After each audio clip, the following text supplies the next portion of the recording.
Good afternoon and welcome to Thankful Thriftiness.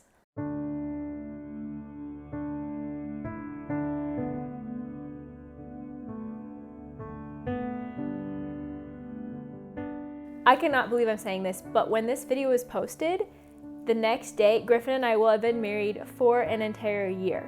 Time has flown so much. In some ways, and in other ways, it feels like it's been forever that we've been married. We're just used to each other now. We're used to living together. We're used to doing life with each other. Granted, I do not mean that we've got things all figured out. Like, we are still learning each other. But as far as just the normal ebb and flow of everyday life, at this point, we're pretty comfortable in it, and we're pretty used to how each other reacts to things in just our ways of life. Being married has been so much fun. I have so much enjoyed living with my best friend. Of course, there's always like romance and stuff, but at the end of the day, really, he's my best friend, and I wouldn't want to do this life with anybody else. He is my home. Like, where he is, that is home. Of course, as Christians, we know that I only mean on this earth because our eternal home is in heaven, and that's what we're really longing for. But I digress. I think you get the point. Anyways, for Mother's Day and Father's Day, I did a video for my mom, my mother-in-law, and then for Father's Day, we did a video for my dad and my father-in-law, and I thought, I really want to do something for Griffin on our anniversary, but I didn't know what.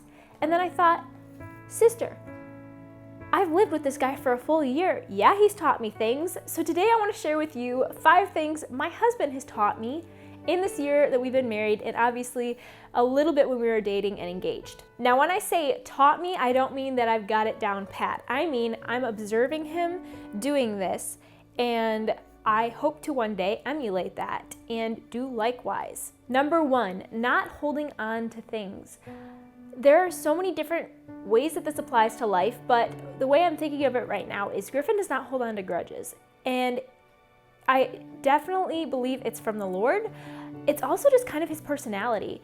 He moves on from things pretty quickly. He deals with them and then moves on. And over the scheme of things, that is very healthy. It's very helpful in our relationship. It helps you not to go to bed with anger still in your heart. As the Bible says, do not let the sun go down on your wrath. I myself tend to process and over-process things and process them again so I don't do the same thing next time, or so a situation doesn't happen a second time, which can lead me to hanging on to grudges, over-processing things, and getting upset even more when I could just let it go and be okay with it. It also has a lot to do with just trusting in the Lord and knowing that He's got it in control, so it can apply to all areas of life. Of course, each personality type can tend to go too far in one direction and like swing to the other side of the pendulum. So he and I will work together through the years to like find a happy medium for us. But I've just been so appreciative of the fact that he doesn't bring things back up to me that I've done to make a point in an argument or something like that, where honestly, he would have full rights to do that. I just said that. Maybe I shouldn't have said that on camera. Anyways, that is something I definitely want to learn to do much better than I do now. Number 2, study like your life depends on it, because it does. One of the first things I noticed about Griffin was at the Bible study we were at, when he was done with conversations, he wouldn't just stand there doing nothing. He would literally go sit down and read his Bible. Now, I know that this is probably mean, but as a girl, I kind of thought, oh, he's doing that to try to impress me, right? When we get married, I wonder what's going to happen. However, through dating, being engaged, and now being married for a year, that hasn't changed. I've seen him in the Word of God even more. My Bible study skills aren't that good, I'm gonna be honest, and I need to get a lot better about setting aside that time like he does. He often sits right here out on the front porch to do his Bible study. We do Bible study together every night, but he is also very diligent in his personal study. So he's very diligent in his personal study to just spend time with the Lord in prayer. He's also very diligent in his studying for our Bible studies. He's taught me so much about the Bible. Just seeing things from a different perspective when you get married is so awesome. Like, you know, when you live in a family, especially one that studies the Bible, you kind of think things are a certain way and you kind of get set in your ways, but then hearing a fresh perspective is really encouraging, and if you allow it, it can really teach you a lot. So definitely studying is something I want to get better at, and I can definitely take Griffin's example and try to emulate it. Is emulate the right word? I think imitate. Imitate. I want to imitate what he's doing. Granted, he is my researcher. If I need anything researched, I can totally trust him with it. If I hand it to him, he's going to come back with a very thorough analysis of whatever that topic is, like a water softener, which, surprise, when you move into a house, you often have to start to think about these things, and I'm not very good at them, so having him is wonderful. Number 3, Griffin is a super hard worker. I have never met a guy anywhere like around his age that is as hard of a worker as he is. Obviously, I'm not paying that much attention, but I still know he is such a hard worker. He's so diligent and just does what he knows needs to get done. I've seen it in the way he works at his workplace. I've seen it the way he helps around the house and in the yard. He takes very good care of things, but he's not obsessive. Clearly, this guy's got his priorities straight because he is teaching me how to do things to the glory of God. God is still the top priority, but you're taking care of things as stewardship. Number 4, along with working hard goes taking times of rest. Thankfully, Griffin and I are pretty similar, as in we like to bang out our work real fast and then we can relax. I like saving my relaxing time for when I'm with him so we can just hang out and snuggle. We do love to snuggle. Snuggling's okay. Definitely one of the big perks of marriage, okay? Just saying. Anyways, but yes, taking times of rest.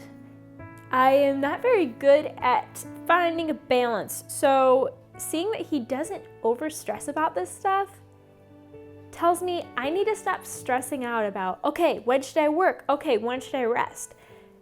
It's not that he's lackadaisical, it's just he doesn't stress about much of anything. Number 5, which kind of comes back to the holding on to things, which is not allowing things to stress you out or allowing words to stick that really don't need to. For example, I came into this marriage as more of a person who gets worried about what other people think about me. If someone says something unkind or negative, I take it personally, honestly, regardless of whether I really know the person or care about their opinion. Griffin does not care. And that sounds bad, but it's not bad in the sense I'm talking about. It's more just, why am I wasting my time stressing out about something somebody said or does that really doesn't apply to me? It's so easy to take stress on ourselves, I think especially as women, that really isn't ours to take on. I've heard myself say multiple times, I'm stressed out for you, or I'm angry for you. Why? We're supposed to set our mind on things above, not on this earth. And if I'm sitting there stressed out, especially extra stressed out, like, how is that glorifying God again? Let's just say somebody said to me, who's not my parents or my husband or one of my close friends, let's just say someone said to me, you're a stuck-up goody two-shoes, who do you think you are? I should take that inside only to say, Lord, search my heart in this way, because there could be that inside of me. Please, cleanse me and bring that to mind if that's what I'm doing. But I don't need to dwell on it and go around miserable because someone I really don't care too much about what they think said that to me. But it is still always good to take it into consideration, for sure. And yes, Griffin does that as well. He'll take things to heart just enough to allow the Lord to work in him from whatever those words were. Along the same thread, something I've noticed, we've only had a couple of arguments, I guess, that could constitute as normal arguments. Griffin's really good at debating things, so considering something an argument is more when we start taking things personally. There are a lot of debates that we have just of conversation, which might seem like an argument, but because it's not about like us personally, it's more about a topic, it's a debate. He's also really good at that.